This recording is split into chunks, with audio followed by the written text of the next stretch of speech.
doing, ladies? 1, 2, 3, 4, 5, 6, 7, and 8. All right.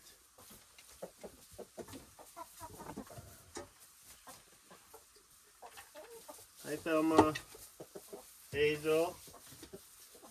Abigail. No eggs this morning. Actually, not surprised. I'm not surprised, girl. You stinker. Hey, Laverne. Good morning. Between having it be -3 last night, it being winter and not a lot of light, we don't get a lot of eggs. Now, we could leave the light on or turn it on in the chicken coop, but we've decided not to go that route simply because we've learned that chickens have an expected span of delivering eggs. And by turning the light on and forcing is a hard word, but just for the sake of this conversation, by forcing them to lay during the wintertime, that shortens their overall amount of years that they're going to be able to lay for us. And we just don't want to do that. And what I mean by shorten it, say a chicken lays for 7 years, right? That is under normal conditions where they lay during the summer and slow down during the wintertime. Well, if you force them to lay during the wintertime, that 7 years becomes, say, 6 years or 5 years or whatever the case is. But it does shorten the amount of years you're going to get eggs because there's only an X amount of number of potential eggs that each chicken has. So we want them around. We want them laying for as long as possible. And we really don't mind not having the eggs during the wintertime. So it's breakfast.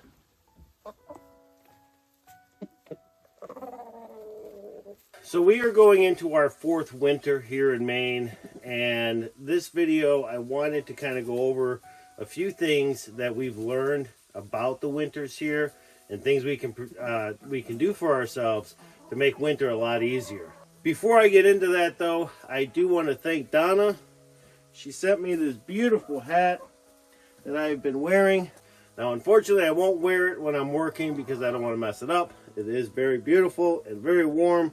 So thank you very much, Donna. I truly appreciate it. And this monstrosity that I'm wearing, this came from Jen's cousin, and they sent this out to us a couple of years ago. I don't know what it is. All I know is I can be out here in 5-degree weather like I am right now, only having a t-shirt on, and I'm comfortable. So hands are cold, but I'm warm. This thing is unbelievably warm. So I think it's all made out of fleece or something similar. So anyways, thank you for that. All right, so let's go over a few things that Jen and I have picked up along the way here.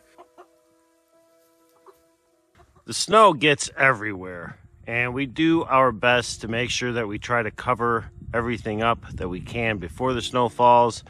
Unfortunately, though, that's not always the case. Today, I'm having to put the tarp over the carport after we've had a couple of snowfalls. Snow's already made its way into the carport, which is not so good. We don't like that, but we're gonna put the tarp up anyways, help prevent it for the rest of the winter. It's not perfect, but it'll work. We also cover up any lumber that we have out in the yard with tarps. We want to make sure we try to protect it. So if you're going to be on solar, there's a couple of different types of batteries that you can have. You can get the lithiums, which I am not a big fan of, or you can go with the flooded lead acid, which I am a fan of, which is what we actually have here. Hard to see, but they're there. We have 12 Rolls batteries. And we built this shed we call the GPS so that we could house the batteries and we can keep the temperature in here during the wintertime at 65 degrees. Now ideally the temperature for these batteries should be 77, but 65 degrees is a hell of a lot better than say freezing. And we can keep it pretty consistent. So we do use propane in here, and with that we have to have ventilation, so we keep this window cracked here. We also have a window here that we keep a screw in the bottom right there somewhere where we keep that cracked. So that way we constantly have ventilation in here. With the use of propane, you do get a lot of condensation, or not condensation, but moisture between the batteries degassing and the propane being used in here. Having this ventilation is absolutely key. The other thing this room does allow for us is it allows extra storage of stuff that we don't want frozen. And so we do keep, say, like our summer clothes in here, our winter clothes during the summertime. And we also keep our hoses that we use for different things. Oh, I don't know if you can see that right there. Like just about anything that we don't want frozen, we keep in here. We also keep the chicken waterers in here as well at night. So we have 2 of them. That way, in the event one freezes, we can just bring it in here and then, substitute them out. So having this little shed heated is awesome. And the other benefit is that when I'm outside in weather like this and I'm cold, I can jump in here for a few minutes, warm up, and then go back out. So another big thing that I cannot stress enough about living in, I guess, any cold climate, if you have a building that does not have a foundation like ours does not, it's banking snow against the cabins. We bank snow all the way around, and we do this because the snow acts as an insulator and will insulate the underneath of the cabin. And because snow melts, every time we get a big snow, I'll be out here banking the new snow up against the cabin. Plus, with the temperature under the cabin being warm, I think it's about 50 degrees. It is going to seep out through all the cracks in the skirting and then melt the snow. And so we just try to replace that snow so we can maintain that insulation. Now, normally I would like to insulate up to this line here all the way around, but we haven't had enough snow to do that with yet. But as winter progresses, we'll continue to bank it. And while I'm back here, we'll talk about snow on the roofs for a moment, since this is a great example of the danger of having snow on the roof that comes off like this. So on all of our roofs, metal roofs, I don't know if this happens on like your shingled roofs, but on the metal roofs, you'll get this effect here, which is basically the snow on the roof that's sliding off and it begins to curl underneath itself. You can kind of see how it begins to curl back towards the cabin. So the problem with this is, especially if you have windows like we do here, we don't want that snow when it comes off to hit the glass and break the glass. So we'll use our roof rake and we'll take down the snow as best we can. I still have to do this section here, but we knock it down so that it doesn't pose a threat to the windows.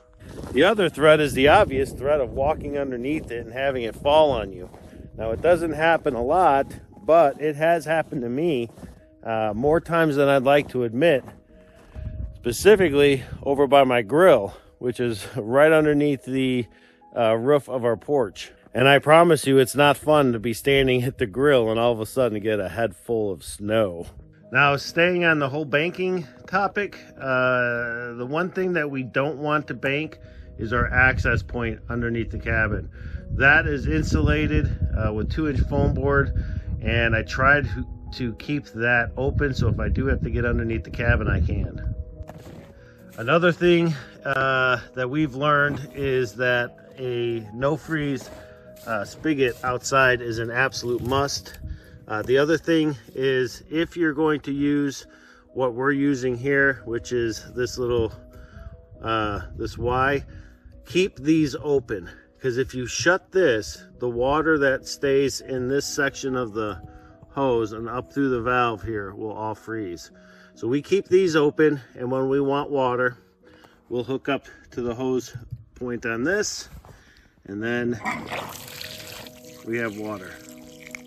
And we use our hose predominantly when we're cleaning our Nature's Head composting toilet. So keeping that open and unfrozen is a must. All right, so moving on, we're going to talk about roof rakes for a moment. Since I have mine here, this is a plastic roof rake that I use for the buildings. It's got this long pipe on it. I also have a metal one, but I don't use that. I like the plastic one because it allows me to really kind of bang if I have to. I'm afraid if I use the metal one, it might damage the roofs, but the plastic one, I can beat the hell out of the roof and the snow on the roof and not worry about it. The other thing is a must-have, especially if you're on solar, is one of these styrofoam type of roof rakes. A little bit smaller, but the styrofoam won't scratch the panels, won't damage the panels. And as you can see right now, my panels got some snow on it. So I'm gonna go clean those off. One might argue, why am I cleaning these off right now? It's snowing out, it's cloudy out. And the reason is twofold. Number one, I don't want all that weight on the panels. But number two, even with clouds, we will pull in a little bit of wattage. And on days like today, anything we can produce is better than nothing. Now, I'm not gonna clean these all day, but if I'm outside and I think of it, I'll grab the rake and I'll clean them off. All right, so we're over here in the carport now. And this is where we keep our ash.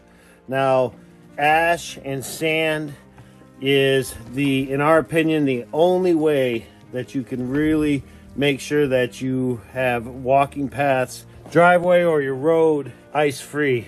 Out here, we don't have pavement, so salt will do more damage to the road than say ash or sand.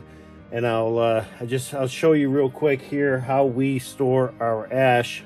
Now, after we've cleaned out our stove, we'll pour the ash into a small bucket, and then I dump it into this 30-gallon plastic garbage can. And when I need it, I'll just scoop it out and use it.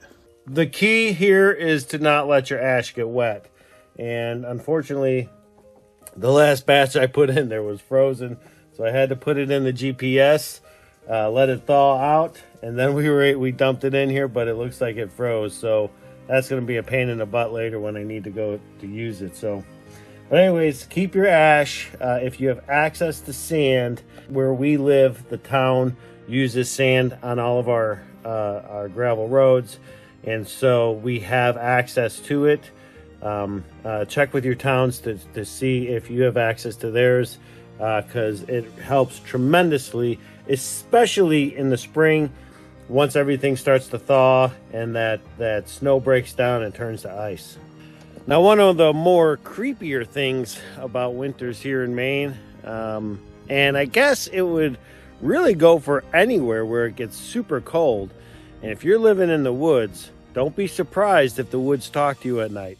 Last night it got down to about -7 overall, and I took the dogs out, and these woods were cracking like crazy.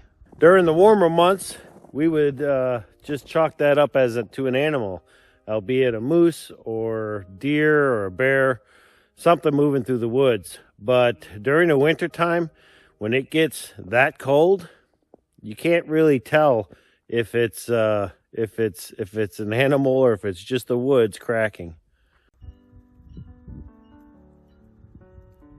Maine winters are cold, windy, and relentless. And they last a long time. Usually about 6 months or so. Sometimes more, sometimes less. Like I said earlier, if you have stuff outside that you don't want snowed on, or you don't want to have to not find until spring, make sure that you get it covered up. And make sure that you can move the snow to get you to the places you need to get to on your own property.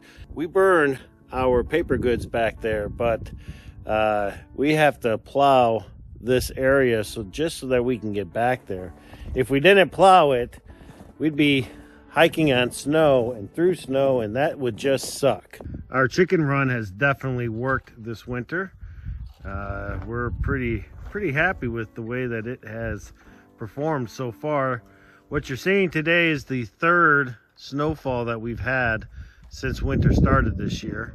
It is nowhere near as bad as the first two, but it has certainly caused some trouble for us in that we've had to move the snow a couple of times. Today is going to be no different. I've got to move snow away from the sheds here.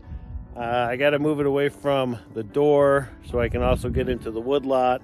And in a couple of videos ago, you saw me moving stuff around in the yard and expanding this little gravel lot here. And the reason we did that is so that we could consolidate all of our yard gear, materials, things like that.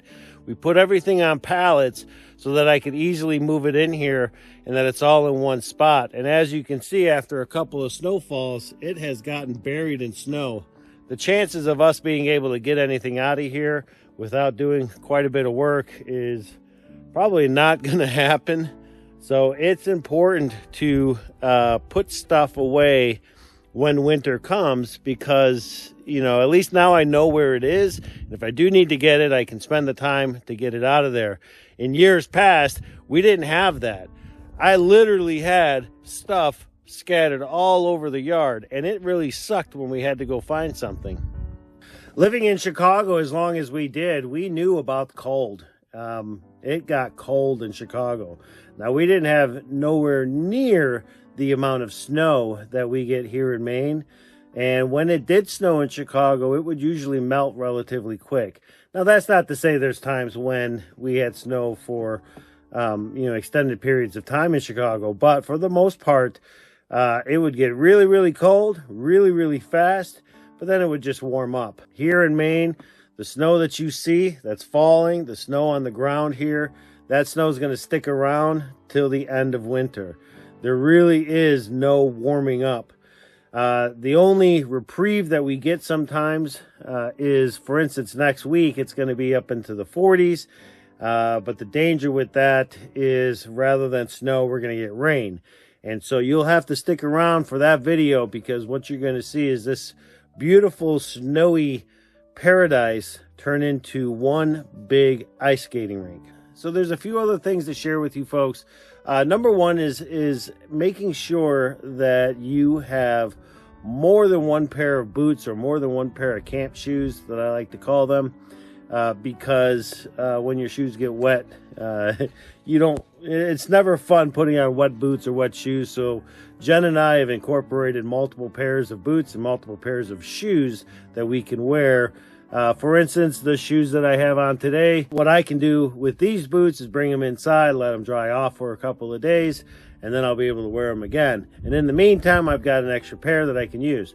I know that it sounds elementary, but these are the types of things that can really derail life out here when you're trying to work. You know, I'm a big stickler for the saying, success and failure is in the details. And something as menial as shoes, well, that could have a massive impact on your ability to work out here. So it also goes without saying that one of the other more important things to make sure that you have, if you're living out in the bush like we do, and you are on wood heat, is having a good stockpile of wood. Now, we try to keep at least 4 or 5 cord of wood in our wood shed for each season. This wood here that you see is the wood we'll be burning this season. And we've already started next season over there. We've got some wood down here that we've got to cut up and get stacked. And when it comes to wood, there is nothing wrong with asking neighbors who might not heat with wood to see if they have trees or anything like that that they'll be taking down that you can have. In a lot of cases like us, we've got neighbors on the maintained side of our road that don't heat with wood. So one in particular just had a massive maple tree taken down, and they've offered all of that wood to us. It's about a cord of firewood. So we're going to be heading down there probably, I don't know, maybe later today to check it out.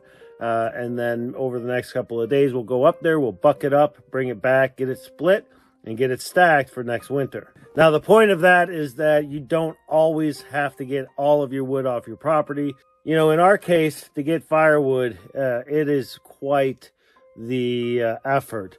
Our firewood is way out in the woods, and I've got to be able to first get back there and then cut it and then bring it back. Now, if I can get firewood in an easier way, such as a neighbor who doesn't need it, then I'm going to take advantage of that, because all that's going to do is save me a lot of time, a lot of headache, and it's going to get wood stacked drying a lot faster. There are a lot of things to learn about, getting through a Maine winter, especially if you're like Jen and I and are new to this lifestyle, living out here in the bush the way that we do, off the grid. There's just so many things that could go wrong.